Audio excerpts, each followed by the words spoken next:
नमस्कार, मैं कमलेश कबीर आपका एक बार फिर स्वागत करता हूं इस नए एपिसोड में। आज के इस एपिसोड में हम बात करेंगे बंगाल की राजनीति की चर्चा के ऊपर। आपने देखा होगा कुछ ही दिनों पहले जिस तरीके से राहुल गांधी ने मायावती के ऊपर एक बड़ा हमला बोला, और उसकी वजह क्या थी? वजह थी कि मायावती ने चुनाव सही ढंग से नहीं लड़ा। उसके बाद जिस तरीके से बसपा में एक परिवर्तन का दौर देखा गया, परिवर्तन का दौर या हम कहें कि मायावती को एक्शन में देखा गया। मायावती ने अपने ही भतीजे आकाश आनंद, आपको पता ही चल गया होगा, उसकी खबरें जो है वो बहस का मुद्दा भी बनी, जिस तरीके से पार्टी से निष्कासित कर दिया गया। अब उसके बाद में एक दूसरे राज्य जिसकी हम बात करने वाले हैं वो है पश्चिमी बंगाल। अब पश्चिमी बंगाल की चर्चा जरूरी इसलिए हो जाती है क्योंकि जब दिल्ली का विधानसभा चुनाव अरविंद केजरीवाल हार गए, तो उसके बाद में हमने बात की थी कि भारतीय जनता पार्टी का अगला जो कदम होगा वो होगा पश्चिमी बंगाल। क्यों होगा? उसकी बड़ी वजह यह थी क्योंकि भारतीय जनता पार्टी इन दोनों राज्यों में अभी भी अछूती थी। तो ऐसी स्थिति में दिल्ली तो जीत लिया, तो फिर बारी थी पश्चिमी बंगाल की। और आपने यह भी देखा कि ममता बनर्जी ने पूरा सपोर्ट किया अरविंद केजरीवाल का, और दोनों की राजनीति भी अगर आप देखोगे तो मिली जुली सी नजर आती है। जिस तरीके से वो बोलते हैं, जिस तरीके से वो राजनीति करते हैं, वो सारा जो तरीका है वो पैटर्न एक जैसा ही नजर आता है। अब ऐसी स्थिति में जब भारतीय जनता पार्टी की नजर पश्चिमी बंगाल के ऊपर है, आपने देखा इससे पहले मोहन भागवत जी ने एक बड़ा जो है वो रैली की पश्चिमी बंगाल में, तो आरएसएस वो अपनी जो है वो फील्डिंग सेट करने में पहले से ही लग गया है।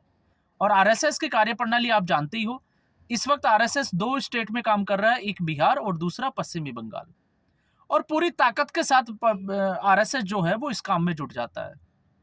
भारतीय जनता पार्टी, उसके भी कई नेता जो है वो चुनाव की तैयारी में पहले से ही जुट चुके हैं। तो चुनावों में अभी जो है वो पहले बिहार का चुनाव है, इसलिए 2 साल का समय है पश्चिमी बंगाल के चुनाव में। अब ऐसी स्थिति में पश्चिमी बंगाल से अभी जो खबर आई है वो खबर है कि अभिषेक बनर्जी और ममता बनर्जी के बीच में दूरियां जो है वो बढ़ती ही चली जा रही है। तो अब लोग जो है वो इसको कंपेयर करने लगे हैं मायावती के साथ, कि जिस तरीके से मायावती ने किया, क्या ममता बनर्जी भी वैसा ही कर सकती है? तो यहां पर अगर हम परिस्थिति को समझते हैं या राजनीतिक विषमता को समझते हैं, तो आकाश आनंद के पास ऐसा कुछ था नहीं जिससे कि मायावती को ज्यादा नुकसान हो। लेकिन अभिषेक बनर्जी, क्योंकि वो खुद लोकसभा के सांसद हैं और इस वक्त मायावती के कई विधायक और सांसद जो है वो अभिषेक बनर्जी के साथ में खड़े दिखाई देते हैं, तो इसमें गुटबाजी जो है वो साफ तौर से दिखाई देती है। अब मामला क्या है? मामला है कि भारतीय जनता पार्टी के खिलाफ ममता बनर्जी ने अभी एक बड़ा आरोप लगाया, और ममता बनर्जी का मानना है कि हरियाणा, महाराष्ट्र और दिल्ली के जो विधानसभा चुनाव है उसमें भारतीय जनता पार्टी ने कई वोटरों को जोड़कर, हम कह सकते हैं इसमें सीधे तौर से कि फर्जी वोटरों को जोड़कर चुनाव को इन्फ्लुएंस करने का काम किया। और यही काम जो है वो पश्चिमी बंगाल में भी किया जा रहा है। तो पश्चिमी बंगाल में इसके लिए ममता बनर्जी ने इसको हम कहें कि दो भागों में बांटकर, एक दक्षिणी कोलकाता जिसमें तृणमूल कांग्रेस के अध्यक्ष सुब्रता बख्शी को जो है वो दिया गया, ये जिम्मा जो है वो सौंपा गया, और दूसरा जो है 24 परगना, इसका अभिषेक बनर्जी को। तो उस हिसाब से अगर हम देखते हैं तो अभिषेक बनर्जी कद में दूसरे सबसे बड़े नेता नजर आते हैं, पहले सुब्रता बख्शी और दूसरे अभिषेक बनर्जी। अब अभिषेक बनर्जी जो है वो इस कार्यक्रम से दूरी बनाए रखे, वो इस कार्यक्रम में शामिल ही नहीं हुए। अब अभिषेक बनर्जी का तो नहीं, लेकिन अभिषेक बनर्जी के जो समर्थक, जो नेता है, उन्होंने इसका जो कारण बताया वो कारण बताया व्यक्तिगत कारण। और व्यक्तिगत कारण जब हम इसमें जो है वो छानबीन करते हैं तो उसमें पता यह चलता है कि अभिषेक बनर्जी सेवा सरे जो कल्याण समिति जो है उसके शिविरों में बिजी थे। लेकिन सवाल खड़ा यह भी होता है कि जब पार्टी ने उनको इतना बड़ा काम दिया गया और वो उस वक्त दिल्ली में नहीं थे, क्योंकि सांसदों का डेरा ज्यादातर जो है वो दिल्ली में होता है, और वो दिल्ली में नहीं थे उस वक्त, वो डायमंड हार्बर विधानसभा क्षेत्र में जो है वो लगे हुए थे। तो ऐसी स्थिति में अभिषेक बनर्जी कोलकाता में होते हुए भी इस जो जांच कमेटी या हम कहें कि जो मीटिंग जो लेनी थी उसमें शामिल क्यों नहीं हुए। तो इससे अब एक बार फिर जो है वो इन चर्चाओं ने जोर लगा दिया है, या हम कहें कि इन चर्चाओं पर बल लग गया है। अब चर्चाएं जो है वो जोरों शोरों से उठाने लगी। अब मामला जो है वो ये तो है नहीं कि अभी से कि ये एक ही घटना है। मामला जो है ये पहले से ही चलता आ रहा है। जब अभिषेक बनर्जी आरजीकर मेडिकल कॉलेज में जिस तरीके से एक ट्रेनी डॉक्टर के साथ में रेप और हत्या की जो वारदात हुई, उसके बाद में संदीप घोष के ऊपर एक कड़क एक्शन लेने के लिए जो है उसके समर्थन में थे अभिषेक बनर्जी। लेकिन बाकी जो मेडिकल की जो कॉलेज थे, उनके जो प्रिंसिपल्स और जितने भी जो डॉक्टर्स थे वो ममता बनर्जी के करीबी माने जाते हैं। इसलिए ममता बनर्जी ने अभिषेक घोष को बर्खास्त तो किया प्रिंसिपल से, लेकिन जल्दी ही उनको दूसरे नेशनल मेडिकल कॉलेज में नियुक्ति दे दी गई। इससे अभिषेक बनर्जी जो है वो खासे नाराज दिखाई दिए। और इसका आपको जो है वो एक जिसको हम कहें कि इस नाराजगी का प्रूफ की अगर हम बात करते हैं, फैक्ट्स की, तथ्यों की बात करते हैं, तो उस वक्त आप देखिए शांतनु सिंह का स्टेटमेंट।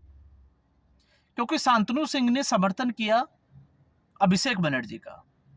इसके अलावा कल्याण बनर्जी और दूसरे जो नेता है वो अभिषेक बनर्जी के खिलाफ है। तो यहां पर जो खबर है वो ये पहले से ही है, पब्लिक डोमेन में है कि टीएमसी जो है वो इस वक्त जो पुराने जो नेता है वो अभिषेक बनर्जी को पसंद नहीं करते हैं, जबकि नए जो नेता है वो अभिषेक बनर्जी के साथ खड़े हैं। तो यहां पर अगर आप आकाश आनंद को और साथ में अभिषेक बनर्जी की तुलना करोगे तो आपको यहां पर डिफरेंस भी मिल जाएगा, क्योंकि आकाश आनंद के पास में इस तरीके की कोई पद जो है वो है नहीं, जबकि अभिषेक बनर्जी राज्यसभा के सांसद भी हैं और वो भारतीय जनता पार्टी के नेताओं से मिलते भी हैं, उठते बैठते भी हैं उनके साथ में। तो ये भी एक सबसे बड़ी बात है, जो खबर आ रही है वो ये आ रही है कि ममता बनर्जी उससे भी नाराज दिखाई देती है कि अभिषेक बनर्जी जो है वो भारतीय जनता पार्टी के नेताओं के संपर्क में है। और देर सबेर ये खबर भी जो है वो बाहर आती रही है कि कहीं अभिषेक बनर्जी का इरादा भारतीय जनता पार्टी में शामिल होने का तो नहीं है। तो फिर स्थिति वही बन जाती है, क्योंकि इस वक्त जिस तरीके से राजनीति चल रही है, तो इस वक्त की जो राजनीति है वर्तमान की, तो महाराष्ट्र में हमने देखा एनसीपी, शरद पवार के खुद के भतीजे अजीत पवार, जिनको आगे बढ़ने का मौका नहीं दिया गया, वो एनसीपी छोड़कर, शरद पवार का साथ छोड़कर एनसीपी को ही ले लिया अपने गुट के नेताओं के साथ। दूसरा उदाहरण आपको मिलेगा एकनाथ शिंदे। तो ये दोनों जो है वो बड़े उदाहरण हैं राजनीति में। और अब कमोबेश जो है वो वही स्थिति अभिषेक बनर्जी की है पश्चिमी बंगाल में। कैसे है?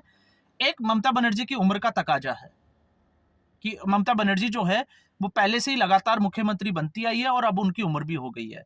तो ऐसी स्थिति में अभिषेक बनर्जी पार्टी में कद के दूसरे बड़े नेता जो है वो माने जाते हैं।